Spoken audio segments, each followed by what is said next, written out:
So today I want to talk about resolution scaling in next-gen games. So developers has been using resolution scaling to improve performance on next-gen games. But the question is, has it really improved performance?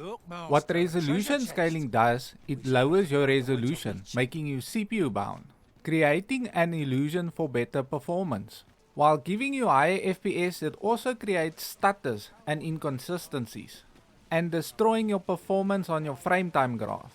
Let's take a look here in Dragon's Dogma 2 while we are CPU bound with 50% resolution scaling. While we're running around this fountain, you can see on the frame time graph how inconsistent it is, while we are also getting more FPS. You can also see we are not GPU bound. Let's take a look at a single setting called image quality. Now this single setting doesn't really clarify what it does, so we will have to guesstimate. Since we are in the center, I'm taking that it is 50% resolution scaling, and then 60%, 70%, 80%, 90%, 100%. Also note that you have to restart the game for the setting to take effect.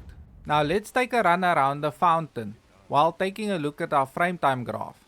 You can see that our frame time graph has now cleared up, and also we are 100% GPU bound. Now that I have clarified how the setting works, you can see that the developers are causing their own issues. Since lowering your resolution requires you to have a much better CPU.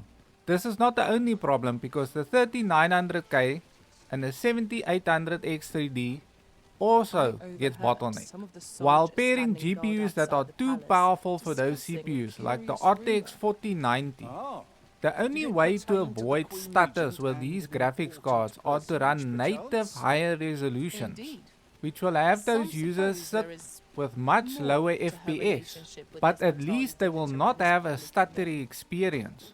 There is a few ways to solve this issue. 1. We need much faster CPUs. 2. Use a smaller graphics card. Or 3. You need to use native resolutions that's much higher. And lastly, the best option would probably be to lower the requirements. So what do we know about resolution scaling? We know that it's causing CPU bottlenecks, causing stutters, and reducing the resolution quality, making your game look worse than games from 2014. It is time to accept that resolution scaling is a false sense of performance, and it causes more issues than actual good. Also, the resolution scaling should not be hidden from the users, and it should have a clear description what it's doing. So if you have watched this video so far, thank you. And from me, Supreme Skorpion, see you in the future.